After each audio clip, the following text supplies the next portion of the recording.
This is Illiterate. My name is Evan. My name is Taylor. I read a book. I watched a movie. This week we're doing Wendy. If you haven't heard, Wendy is also Peter Pan. Peter Pan this week, ladies and gentlemen.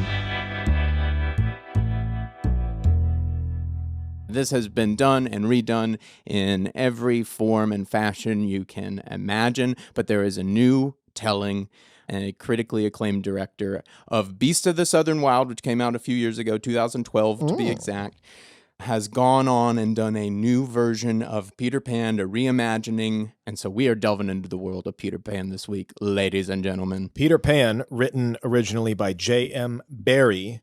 Interesting that the new movie is all about Wendy and called Wendy because first instance of the name Wendy from Peter Pan. What?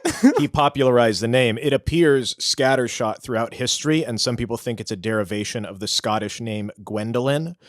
But he got it from a younger child who called him Friendy, like he was her friend, but she had an RW lisp, so it was Fwendy. I was going to hope you were say Frosty. No.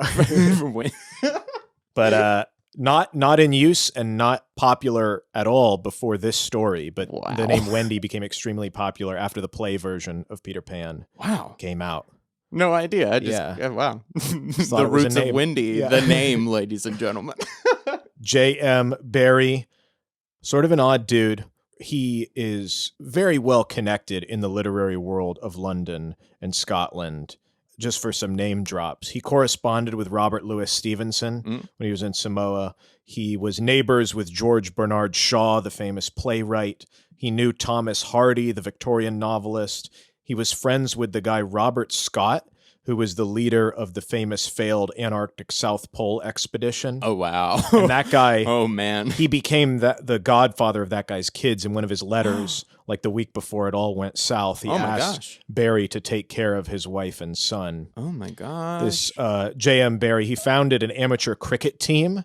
Some people on this cricket team over the years, H.G. Wells. What? Rudyard Kipling, Arthur Conan Doyle, G.K. Chesterton, A.A. Milne, who did Winnie the Pooh, Walter Raleigh, and the son of Alfred Lord Tennyson. This is the Space Jam of literature up in this piece, baby. So he knows all these people. He's super big, super popular.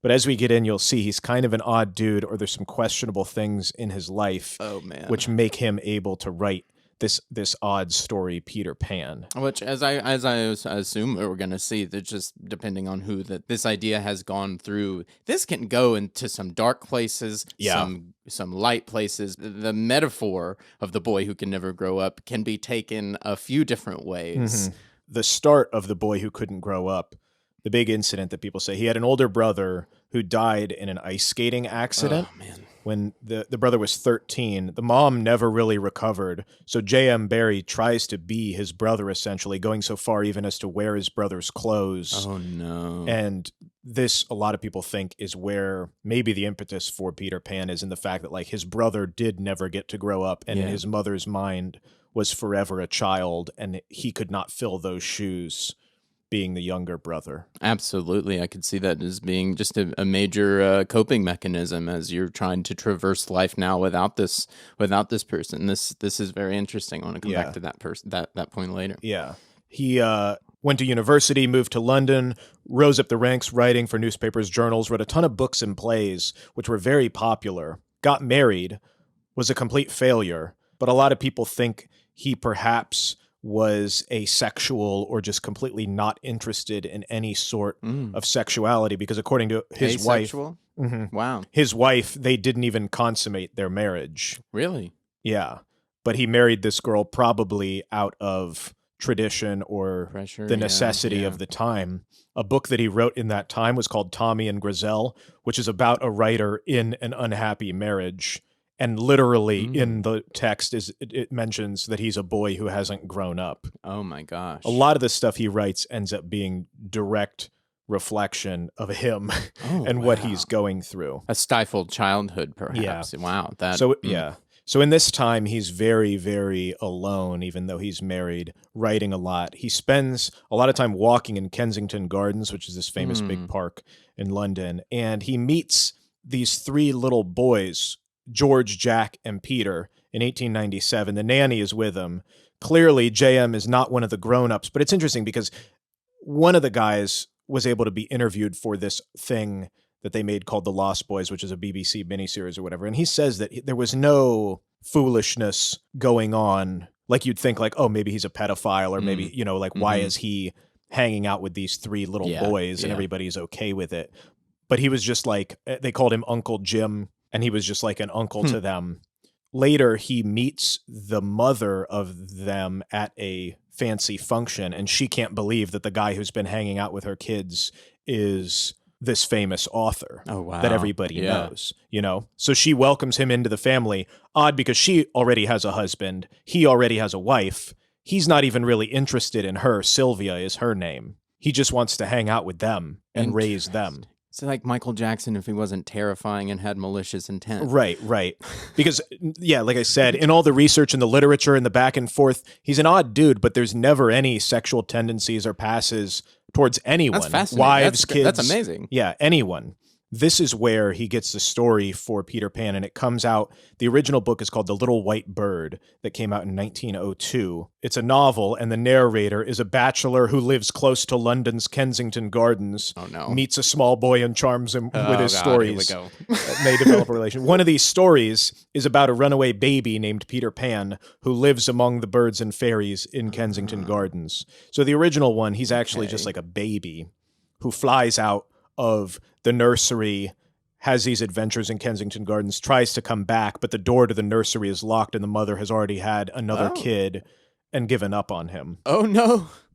Is there a Johnny Depp film where he's playing? Yeah, it's called Finding Neverland. Yeah. And it's the life of this guy, JM Barrie. It's like a glitzed up, sugar-coated version of it that doesn't express the oddities entirely. One of the things that they do put in is that the father of these kids is dead, so he becomes more of like a father figure, which was not the case in the actual thing. That's how they narratively get away with it in the cinema version. Right, like, it wasn't weird. How can we make sure it's not weird? He's a lonely bachelor, and this is a lonely widow. No. They were both married. No, it was just weirder than it seemed. Right. The origin of Peter Pan, the name, Peter is clearly Peter, one of the kids that he was hanging out with. Pan is the Greek goat god, half goat character, the pan flute with the seven things and all that. The god of wilderness, vitality, energy. He's a leader of a band of satyrs, which are the creatures of the half man, half goat. It's where we get the word panic, because of the raucous woodland noises that they would make come from Pan. Oh, fantastic. I see. The one thing he doesn't put in there is they're very lewd and lascivious and all that.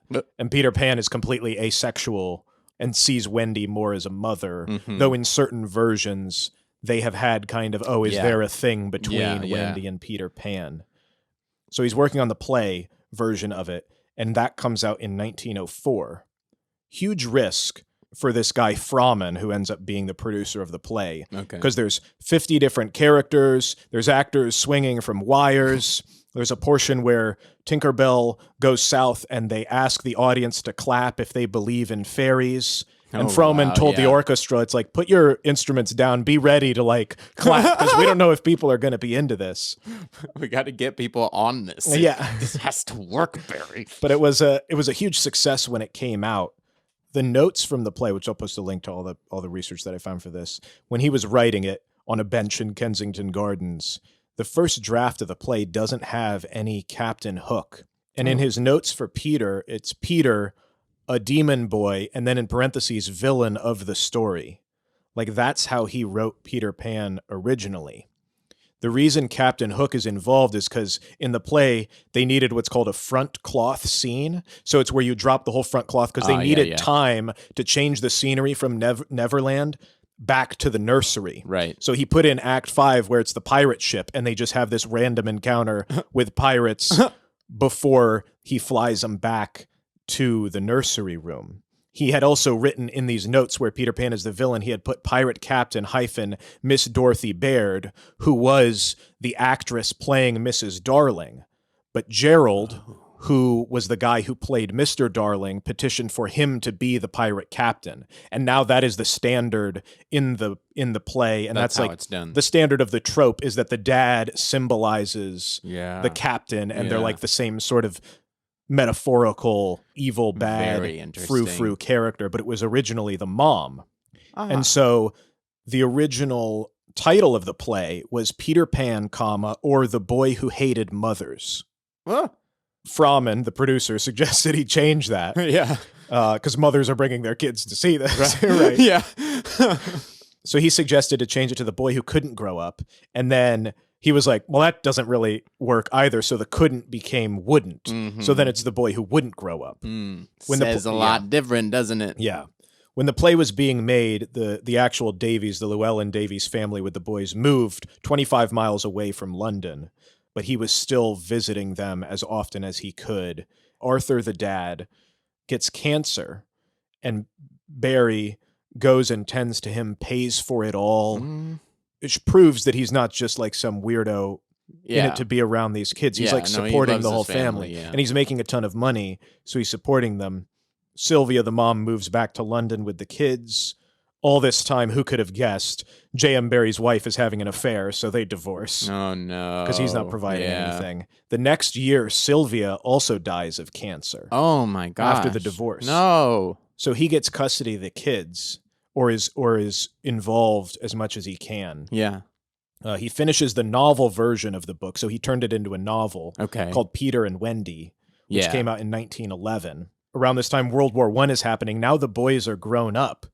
In such a short span of time, George, one of the boys, dies in the war. Oh, no. In World War I. Oh, gosh. Sylvia's brother, who was the actor who played Captain Hook, also died in the war. Oh. Frommen, the play producer, died in the sinking of the Lusitania. What? He was on the sister ship to the Titanic? Yeah. That got sunk by the German U-boats. He was on that ship. He died. And then Michael, one of the other boys, died in a swimming accident, which some people thought maybe was a suicide because there was another kid involved. Really?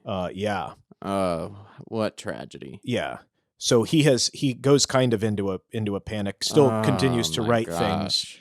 In part of the novel, which I read, the Peter and Wendy one, Peter says at a certain point, he says, to die would be an awfully big adventure. And I know that in the movie Hook, Peter also uses that, but I know turns it into to live.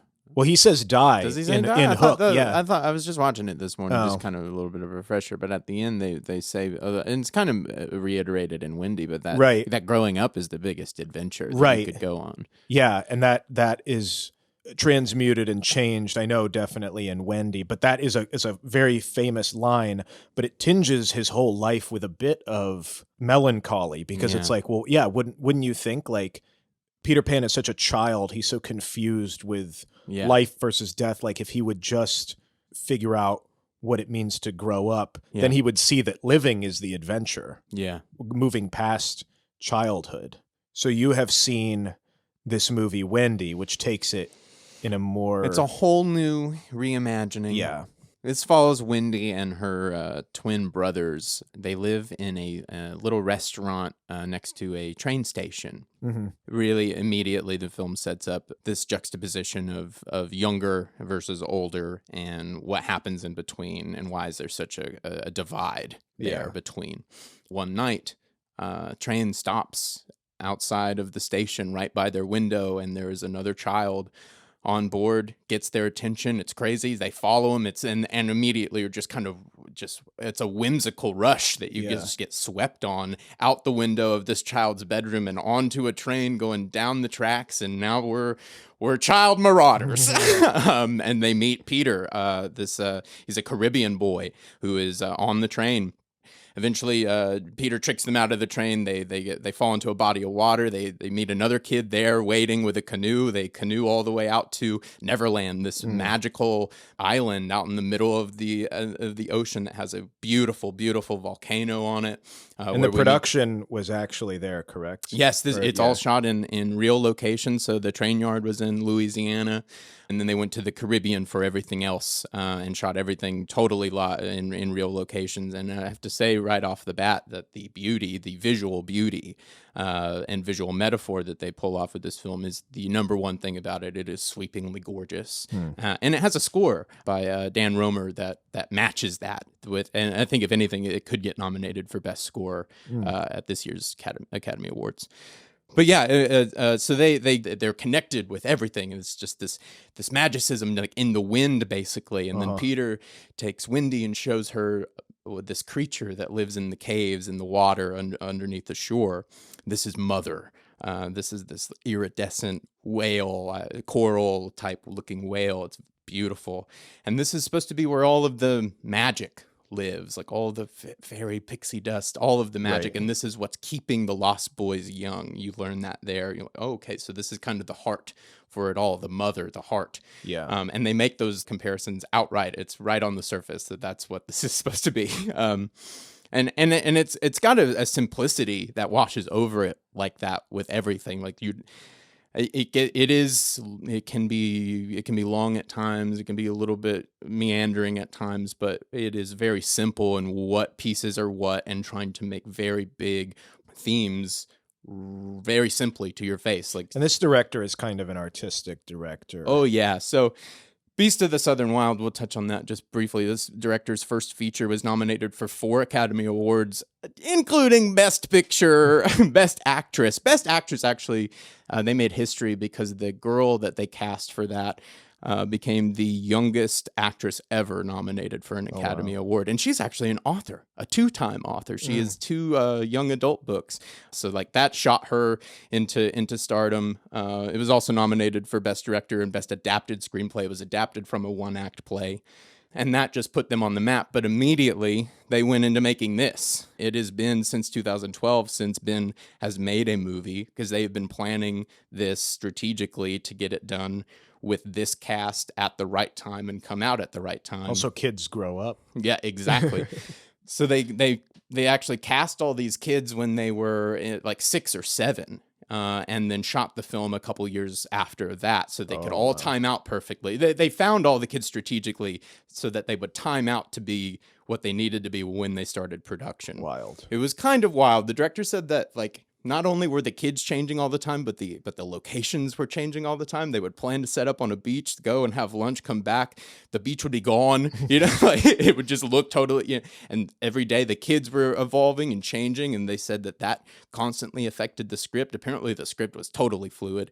Totally trying to figure out new, just living on what was happening there in the moment. They said the set was like a playground. Just all these kids are newcomers. There's almost no, there's no face that I recognize here. Yeah. Non-actors that they trained, got ready for this film. Peter, played by Joshua Mack, is from the Caribbean. He's incredible. He has a power he has a presence on screen. He's really, really, it's pretty staggering. But yeah, right there from the Caribbean. It's so natural. It's so lush. It's I'd so seen beautiful. a thing about that where he had said that they had tried to cast like 1,500 different kids. Oh my gosh, from Louisiana I can imagine, for this. Then they were on the island, and they were like, and he was like, I need somebody who, like, if this is going to be the dude who knows the island and can just act like a kid and play, it should be a kid who actually has lived here and traipsed through these forests. Such a smart and decision. Played, because somebody that you pull from the U.S. or some random kid is not going to feel comfortable clambering around. He's not going to be the leader of the This troop. kid is natural and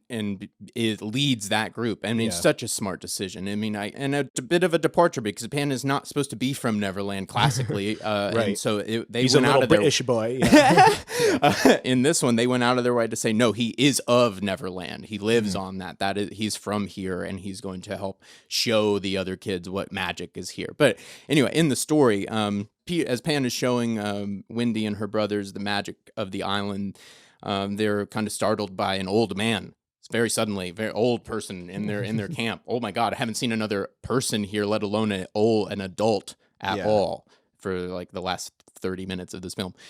So they're all kind of shocked, and they chase this old man out, and we realize that the old man here used to be a lost boy, because one of the other characters is saying, that's Bonzo. No, that's not Bonzo. The other kids are like saying, no way.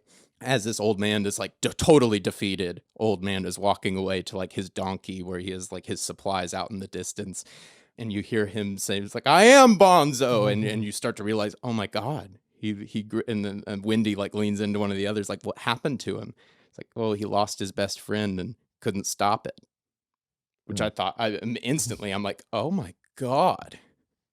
It was the most succinct moment of trauma Yeah. just with a child sentence. I got it all. It was so beautiful. It was like, he was disillusioned by loss and grew up and he couldn't stop it. I'm like, oh my God. That's one of the strongest points of this entire film. And they take this then and throw it into the third act, because now you have your Captain Hook, his pirates, the old people who are now trying to capture the mother to kill her to harness the magic so they can go back to the way they were. Yeah. And I thought at that moment, I'm like, man, this is why this director needs to be doing this material. This is crazy. And it's so simple. This could be done. I mean, it really could be done on a stage.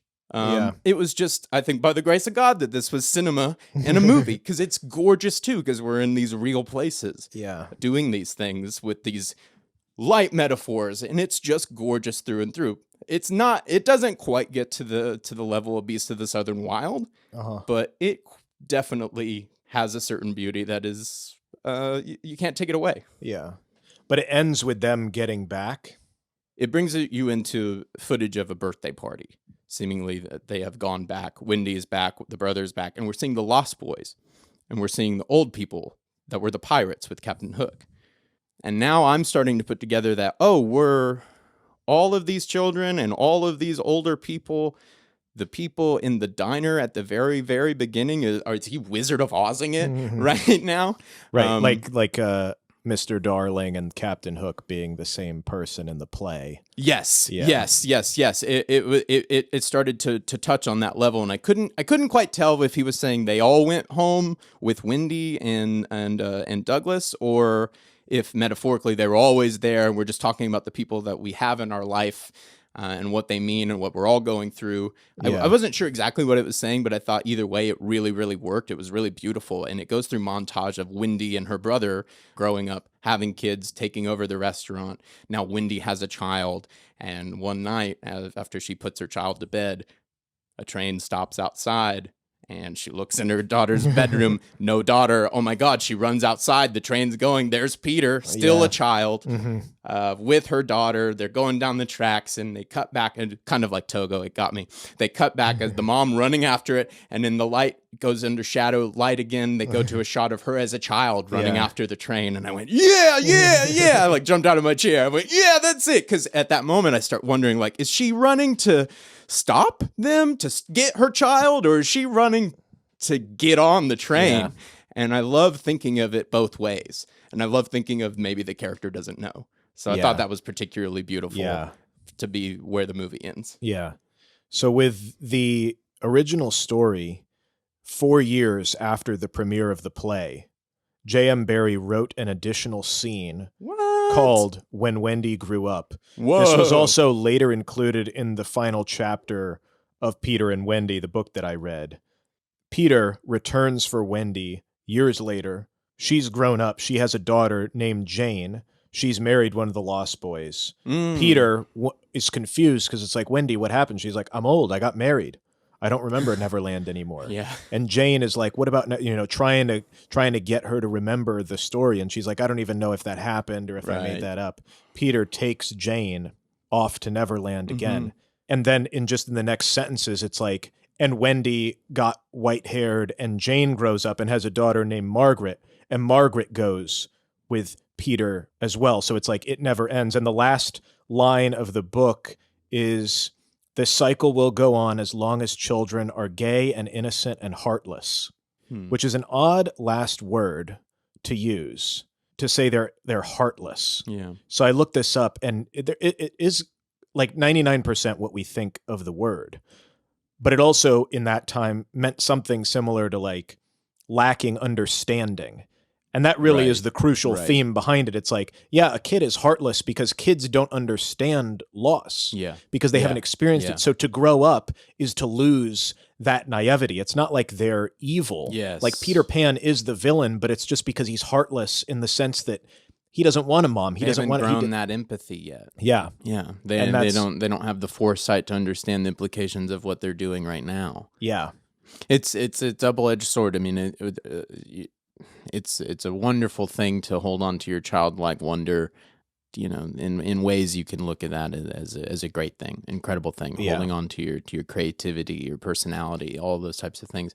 But then you can take it too far to that other edge where you're stifled and you never became a full human being and you never lived a full, meaningful life because you denied the natural progression of the journey you are on. And you don't know the consequences of your actions. Yeah. Peter Pan is a hellion in the book. He's just he doesn't care about what anybody thinks or says or anything. Doesn't even remember what he said 5 minutes ago. He's just so... It's great to have a character where you can go, isn't that great and isn't that sad all at the same time? Yeah.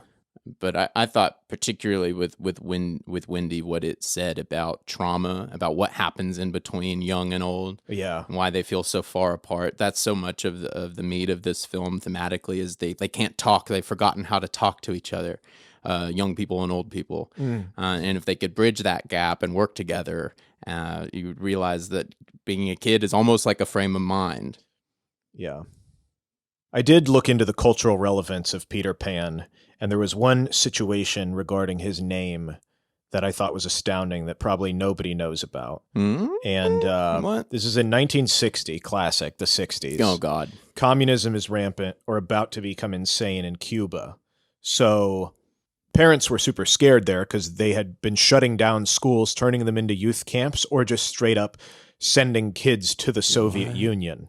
What? So they were like, we can't be doing this. So the U.S., in a rare, I guess nowadays rare collaboration on mass immigration, had this mass exodus of Cuban children. Over 14,000 unaccompanied minors were flown from 1960 to 1962 into Miami, and then either met with parents or family that they already had, or dispersed to various homes and facilities around the country. And then in the intervening 10 years, 90% of the kids ended up getting reunited with their families who were able to also come over. What in the world? But from that span of time, and that was called Operation Peter Pan. Because it was literally flying children. That was the code name that it was. What? Because they were working with the U.S. Embassy in Cuba and giving them visas and getting them over. Oh, my God. Interestingly... There was the one 60s, dude. Yeah, crazy. What in the world? There was one kid who was a part of this who I think didn't have family just yet there. So he went to Maryland and then they brought him over to New Mexico, and he grew up and married this woman who had just divorced and had a 3-year-old son. And he ended up raising this kid for the rest of his life. The kid who came over on Operation Peter Pan is Miguel Bezos, who is Jeff Bezos's stepdad, who actually raised him, and that's why he took his stepdad's name. He didn't know his real dad because his real dad left. But this guy, who is the father of Jeff Bezos, came over on this Operation Peter Pan. Peter Pan gave us Amazon. Yeah. And now it's flying stuff everywhere, magically. Right to your bedroom window. Yeah. But I just thought that was wild, and most people didn't know about Operation Peter Pan until Never heard much of it later. And I'm all about that. I'm all about the what was going on with what was the government doing in 1960. No. Yeah, that's fast. That's amazing. And while we're talking about the subject, Disney released their announcements for the casting decisions for their new live-action Peter Pan. Classic. Shocker, they're newcomers, so they've not been in anything. But the one that they have tapped for Wendy, she's also going to be starring as the younger version of Scarlett Johansson in Black Widow, the Marvel film. So interesting, they got a 1-2 switch on that one. But if you want to see one week, where the kids actually go outside the entire time they filmed, Wendy just came out, because certainly for the new Peter Pan. Oh my God! Yeah, it's going to be all on a green screen. we saw Wendy on the schedule, and we were like, yeah. I mean, the reviews, it's really avant-garde.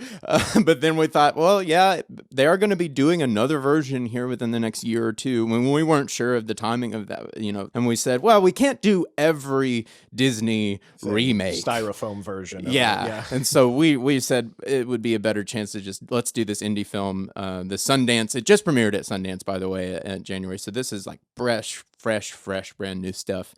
So we thought this would be a much more interesting way to talk about Peter Pan and everything that Peter Pan is than, doing another Disney. Why are they doing this episode? Right. But we'll mention it when that comes around, I'm sure. We'll see how that one turns out. Cool. Thank you all so much for listening again. and we will catch you all next week.